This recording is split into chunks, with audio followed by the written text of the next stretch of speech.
Tekanlah.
Untuk tadarus kita baca Quran surat Al-Fatihah secara bersama-sama. Kita mulai.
As-subuhu bada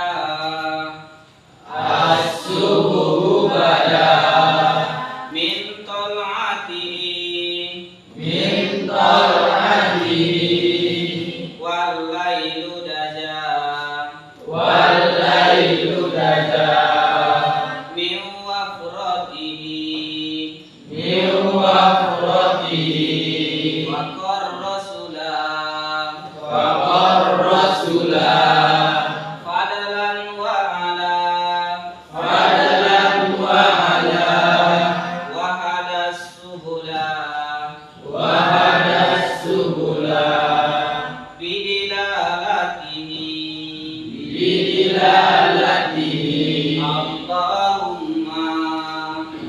Allahumma salli ala sayyidina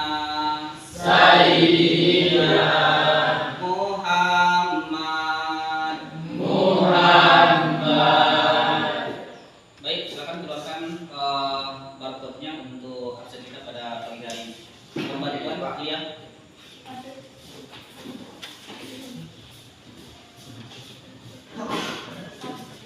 Satu-satu ke depan, silakan ambil absennya. Tengokkan QR code-nya. Pak.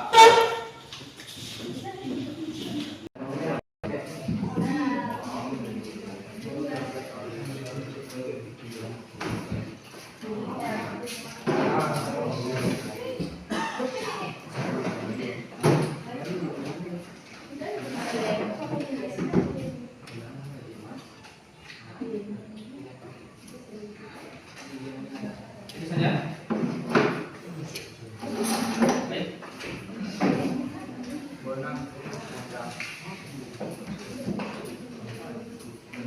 Baik, yang pertama sekali alhamdulillah rabbil alamin.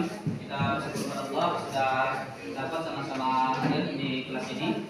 Walaupun kondisinya pagi ini kita diberikan oleh Allah rahmat berupa hujan, bagaimanapun hujan itu selalu dikatakan rahmat.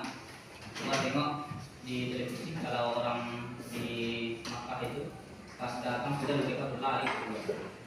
Saking senangnya mereka datang hujan karena mereka di sana itu jarang sekali. Jadi alhamdulillah kita sudah dapat sama-sama hadir. Mudah-mudahan apapun nanti rintangannya, jangan karena hujan gerimis Anda datang ke sekolah. Tapi apapun rintangannya tetaplah kita masuk sekolah. Apakah nanti ada kendala misalnya undang, kalau yang pernah rusak itu tidak apa-apa, datang saja. Guru pikir pun nanti paham ya, guru yang masuk pun paham ya. Nah, kalau karena kendala faktor yang tidak bisa kita kuasai, kita terlambat, gurunya tidak paham, guru yang perlu belajar lagi. Tapi usahakanlah aturlah sedemikian rupa berjadwalnya, jangan pula karena dicari alasan terlambat. Baik, hari ini kita akan belajar. Sengaja saya ambil dengan jam pada pagi hari ini karena nanti saya ada kegiatan. Jadi kita lanjutkan terus belajar mengenai kita pada pagi hari ini. Kalau untuk pokok bahasan kemarin itu sudah kita bahas tentang apa kemarin rasanya? Saya ingat apa materi kemarin? Yang pertama tentang ya sebelumnya ada kritis, kemudian satu lagi tentang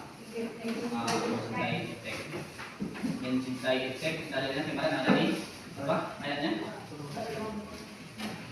Arun ayat Ar-Rahman ayat 30 ya. Nanti akan kita tengok kaitannya perkembangan iptek itu dengan pokok bahasan yang sekarang akan kita bahas. Ini ada kaitannya nanti, terutama nanti yang pertama ini tentang memenuhi janji. Jadi iptek itu ya kaitannya nanti kita kaitkan dengan yang memenuhi janji ini, karena sekarang kita semuanya sudah pakai WA ya. Nah, sekarang sering berjanji orang di WA, jadi memenuhi janji. Kalau di WA kadang-kadang ditanya, jadi kita berangkat besok. Jadi gimana sekarang OTW? Padahal masih tidur ya. Nah, itu penggunaan iptek yang tidak tepat. Kita lihat dengan materi kita pada pagi hari ini tentang memenuhi janji. Baik, adapun tujuan pembelajaran kita yang pertama, nanti kita harus bisa menjelaskan bahwasanya menepati janji itu adalah bagian daripada iman, kemudian mensyukuri nikmat, memelihara lisan dan menutup aib orang lain. Kita ketahui sekarang dunia online ini sering pula aib itu diumbar lewat medsos. Nah, ada kawannya misalnya yang pas tidur, air liurnya keluar, difoto atau divideokan, bikin ke Facebook, bikin ke Instagram. Itu aib sederhana ya. Tapi banyak lagi aib yang lain yang sangat tidak elok, tidak cocok diumbar di media sosial. Inilah kaitannya ilmu pengetahuan dan teknologi yang kita bahas pada pokok belajar sebelumnya. Kita kaitkan nanti dengan kajian cabang iman, yaitu memenuhi janji, mensyukuri nikmat, memelihara lisan dan menutup aib orang lain. Baik, yang pertama akan kita bahas adalah memenuhi janji. Nanti akan kita kelompokkan menjadi beberapa kelompok. Satu nanti membahas tentang memenuhi janji, kemudian yang kedua membahas tentang mensyukuri nikmat, kemudian memelihara lisan, kemudian menutup aib orang lain. Jadi kita butuh beberapa kelompok untuk pengelompokannya. Anda yang mengelompokkan atau saya? Saja. Baik. Oke, tiga sana ya. 4 Sabil mana? 4. 5 Era personal dah. Oke. Baik. Sebelum saya menjelaskan pokok bahasan mulai dari menepati janji tadi, saya ingin Anda jawab sebagai pengetahuan awalnya. Saya punya soal, silakan keluarkan HP-nya. kita tengok kemampuan per kelompoknya. Jadi masing-masing kelompok berapa nanti yang paling tinggi, sebenarnya itu yang disampaikan ya.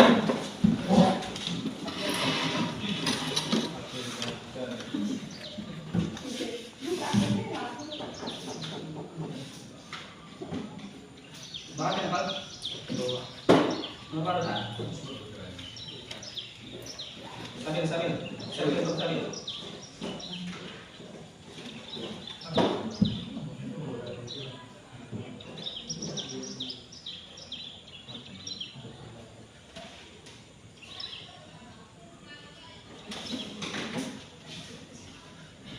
Saya ingin tahu pengetahuan Anda sekalian terhadap materi ini sebelum saya jelaskan.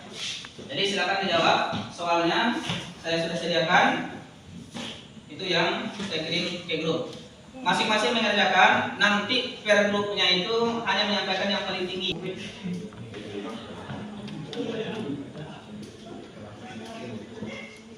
Gak apa-apa, berapa dapatnya saja. Kan belum apa jelaskan. Tunggu kita ini nggak bisa. Bisa menurut? Bisa Pak.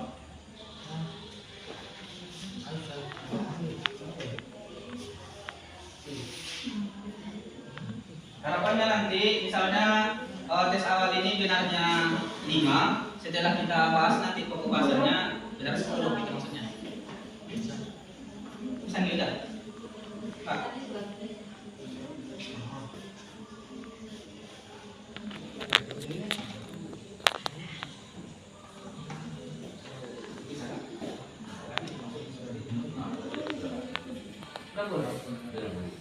Cepat. Sebelum ini aja udah tuh, saya mau menjelaskan dulu. Baru kita coba lagi. Itu berdusta. Karena itu yang viral di istilah-istilah anak muda sekarang, kaum milenial itu, bahasa mereka itu dibuat menjadi bahasa pelesetan. Apa katanya? Di kampung kami tidak ada jengkol, yang ada jorin katanya. Padahal itu juga. Bersendahula pun di dalam Islam, kalau berdusta itu dilarang. Bahasa-bahasanya pun harus ya. Kalau memang sudah berjanji ingin mengatakan insya Allah itu dalam keadaan 98% Anda sudah bisa mengikuti janji yang sudah ditetapkan. Soalnya janji hari ini, besok bareng kita yang pergi sekolah. Insya Allah, kalau Anda janji insya Allah 98% berarti Anda sudah menyanggupi. Jangan sekali-kali mengatakan insya Allah kalau rasa-rasanya masih ragu. Kenapa? Kalau kita berjanji kemudian orang teraniaya gara-gara kita, misalnya bareng ke sekolah, tiba-tiba kita udah duluan aja, tentu terlantar dia. Itulah salah satu kerugian kalau kita ingkar janji.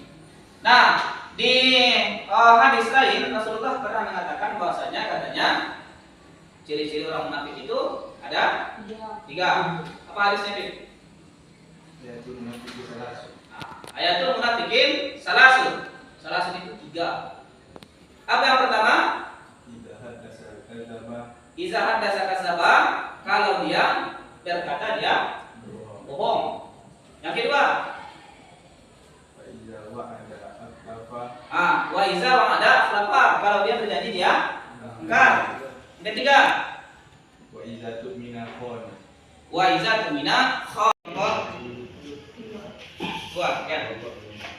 Baik, terima kasih. Kita beri aplaus untuk kelompok 2. Lanjut, satu lagi. Oke, kelompok 3, kakak bicara. Memenuhi janji. Pengertian dari memenuhi janji yaitu janji adalah ucapan seseorang kepada orang lain yang menyatakan kesediaan dan kesanggupan untuk berbuat sesuatu. Sebagaimana di dalam Al-Quran telah dijelaskan dalil tentang memenuhi janji. Surah Al-Isra ayat 34. Bismillahirrahmanirrahim. Wa aufu bi ahdi innal ahda kana mas'ulan. Yang artinya, dan penuhilah janji karena sesungguhnya janji itu pasti diminta dipertanggungjawabkan. Pembagian janji itu ada 2, yaitu janji kepada manusia, yaitu janji yang dikirakan pada sesama manusia, contohnya berdagang, pernikahan, janji kepada Allah, yaitu janji manusia kepada Allah yang terjadi di dalam ruh atas alam lahir. Isi perjanjiannya yaitu berjanji jika sudah di dunia akan mengimani Allah Subhanahu wa taala. Sebab-sebab seseorang wajib memenuhi janji. Yang pertama, memenuhi janji menunjukkan orang yang dapat dipercaya. Janji adalah hutang. Memenuhi janji bukan sebagai orang yang beriman. Hikmah memenuhi janji, termasuk orang yang bertakwa, terbebas dari tuntunan dunia dan akhirat, terhindar dari sifat munafik. Ciri-ciri orang munafik ada 3, yaitu di dalam hadis ayatul munafikun salah satu, iza hadasa kadzaba wa iza wa'ala akhlafa wa iza tumina hana. Rasulullah bersabda, tanda orang munafik ada 3, yaitu berkata ia berbohong, berjanji dia mengingkari, bila berkata ia mengkhianati. Baik, terima kasih penjelasannya. Saya rasa cukup bagus ya. Untuk kelompok yang belum tampil pun hendaknya seperti itu. Poin-poin penting apa-apa yang wajib kita ketahui sesuai dengan tujuan kita tadi belajar pokok bahasan ini harus tercapai. Baik, kita kasih aplaus untuk kelompok. Baik, untuk yang lain yang belum tampil nanti kita kasih sesinya satu kelompok lagi lah. Satu lagi, dah. Oke, silakan baca.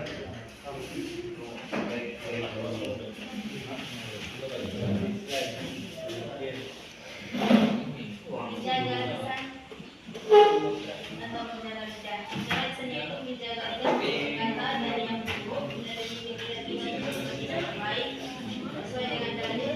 Ya ayyuhalladzina amanu qawlan sadida.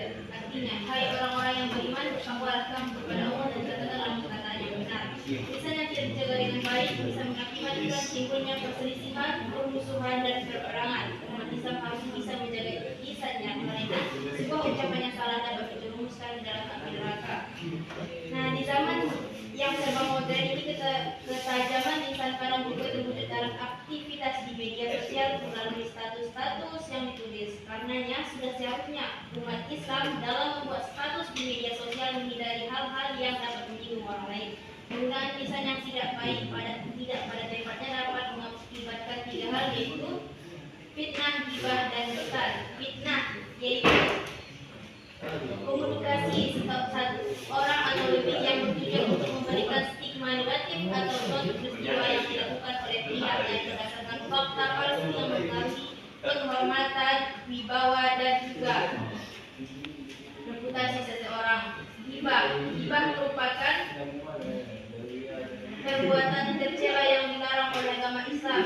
Gibah yaitu membenci. Orang yang gibah atau membenci saudaranya dibaratkan oleh Allah Subhanahu wa taala seperti memakan daging saudaranya yang telah mati atau memakan bangkai saudaranya. Tentu saja hal tersebut sangat menyedihkan. Ketiga, bukan hampir mirip dengan gibah, membicarakan keburukan orang lain yang tidak disandang oleh orang tersebut.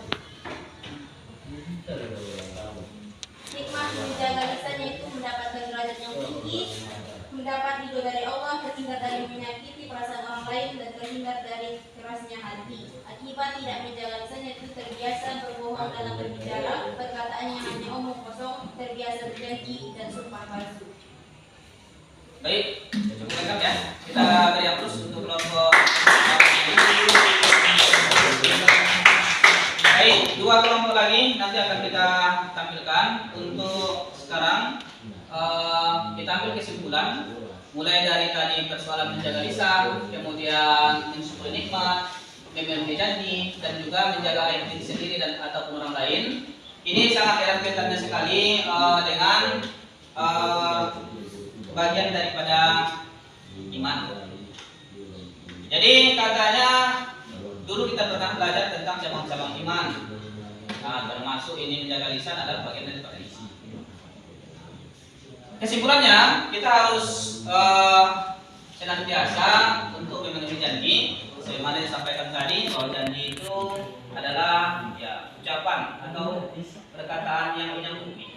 Itu janji. Janji ada yang janji kepada Allah, ada yang janji kepada sesama manusia. manusia. Jadi kepada Allah itu ketika ruh ditiupkan kepada janin, ketika masih di alam rahim dalam kandungan, sudah berjanji kepada Allah untuk melaksanakan ketaatan. Apalagi yang sudah ditetapkan oleh Allah pada saat perjanjian di alam ruh, rezekinya berapa, umurnya berapa, jodohnya bagaimana, itu sudah ditetapkan oleh Allah. Sejak di alam ruh itu perjanjian kita dengan Allah. Jadi kepada manusia banyak, apakah dalam misalnya jual beli, atau misalnya dalam pernikahan, atau misalnya dalam transaksi yang lain. Itu beberapa kesimpulan yang bisa kita ambil. Untuk selanjutnya akan kita lakukan pada pertemuan berikutnya. Baik, terima kasih. Kita akhiri dan ucapkan alhamdulillah. Assalamualaikum warahmatullahi wabarakatuh.